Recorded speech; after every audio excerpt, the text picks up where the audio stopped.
Hello everyone. आज की इस वीडियो में 12th बायोलॉजी से न्यूक्लिक एसिड टॉपिक लिया गया है।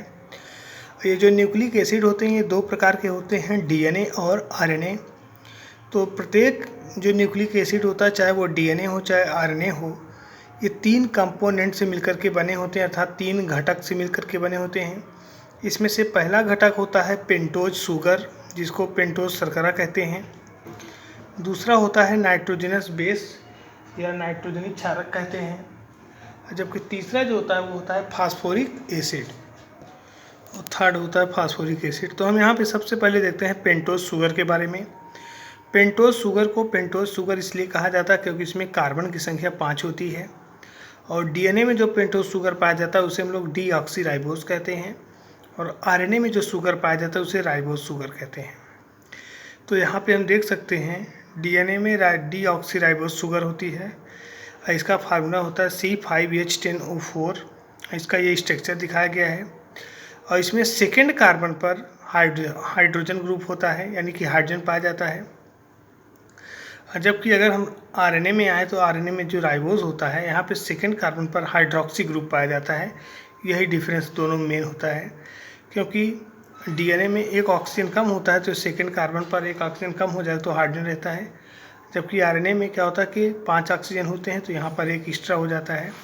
तो जो हाइड्रोक्सी ग्रुप होगा, अगर सेकेंड पे दिखाएगा हाइड्रोक्सी ग्रुप तो वो आरएनए में, हाइड्रोजन होगा तो वो डीएनए में। तो इस प्रकार से देख सकते हैं दोनों में कार्बन संख्या 5 है, 1 2 3 4 5, और ऑक्सीजन की संख्या आरएनए में 5, 1 2 3 4 1 5। जबकि डीएनए में देखते हैं, डीएनए के शुगर में 1 2 3 4। अब हम देखते हैं नाइट्रोजनस बेस के बारे में। अगर नाइट्रोजनस बेस या नाइट्रोजनी क्षारक की बात करें तो नाइट्रोजनी क्षारक जो होते हैं दो प्रकार के होते हैं, प्यूरीन और पिरिमिडीन। प्यूरीन जो होता है ये डबल रिंग स्ट्रक्चर होता है, इसमें एक हेक्सोज और एक पेंटोज रिंग होता है, और जिसके अंतर्गत एडेनिन और ग्वानिन आते हैं। और प्यूरीन में नाइट्रोजन की संख्या 4 होती है, जो कि पहले तीसरे 7वें और 9वें पोजीशन पर पाए जाते हैं। अब पिरिमिडीन जो होते हैं ये सिंगल रिंग स्ट्रक्चर होते हैं, और इसमें नाइट्रोजन जो होता है पहले और तीसरे स्थान पे होता है। और पिरिमिडीन 3 प्रकार के होते हैं, साइटोसिन, थायमिन एंड यूरेसिल। जो थायमिन नाइट्रोजनी क्षारक होता है ये केवल डीएनए में पाया जाता है, जबकि आरएनए में थायमिन के स्थान पर क्या पाया जाता है, यूरेसिल।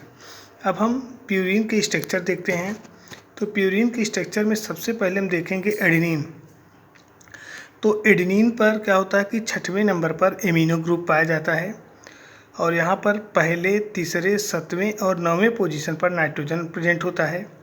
अब ग्वानिन को देखें तो ग्वानिन में क्या होता है कि दूसरे नंबर कार्बन पर एमिनो ग्रुप और 6वें पर कीटोन ग्रुप पाया जाता है या ऑक्सी ग्रुप पाया जाता है।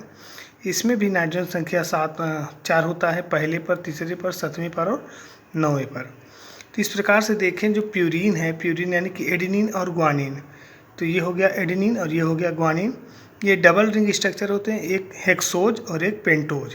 इसी प्रकार से ग्वानिन में भी एक हेक्सोज और एक पेंटोज। अब हम देखते हैं स्ट्रक्चर पिरिमिडीन का। तो पिरिमिडीन के अंतर्गत 3 को रखा गया है। कौन कौन से हैं? तो पिरिमिडीन के अंदर साइटोसिन, थायमिन एंड यूरेसिल आते हैं। तो साइटोसिन भी सिंगल रिंग स्ट्रक्चर है, थायमिन भी सिंगल रिंग, और यूरेसिल भी क्या होता है, सिंगल रिंग स्ट्रक्चर होता है, और हेक्स मतलब 6 एटम वाले होते हैं। तो साइटोसिन के चौथे कार्बन पर एमिनो ग्रुप और दूसरे कार्बन पर क्या होता है, ऑक्सी ग्रुप या कीटोन ग्रुप पाया जाता है। जबकि थायमिन की बात करें तो इसमें 2 ऑक्सी ग्रुप यानी कि 2 कीटोन ग्रुप और एक मेथिल ग्रुप होता है, और यूरेसिल में 2 ऑक्सी ग्रुप पाए जाते हैं। यानी कि यदि यूरेसिल में एक मेथिल ग्रुप 5वें नंबर पर बढ़ा दें तो ये थायमिन में बदल जाता है, अगर यही हटा दें तो ये यूरेसिल हो जाता है।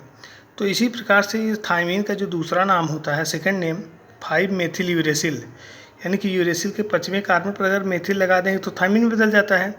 इसलिए थायमिन का जो अदर नेम होता है 5 मेथिल यूरेसिल। ये थायमिन जो होता है डीएनए में पाया जाता है, जबकि यूरेसिल किस में पाया जाता है, आरएनए में। अब नेक्स्ट देखते हैं फास्फोरिक एसिड। तो फास्फोरिक एसिड का फार्मूला होता है H3PO4। इसके स्ट्रक्चर में देखेंगे तो फास्फोरस जो होता है सिंगल बॉन्ड से 3 हाइड्रोक्सी ग्रुप से जुड़ा होता है, और एक डबल बॉन्ड ऑक्सीजन से जुड़ा होता है, इसको बोलते हैं फास्फोरिक एसिड।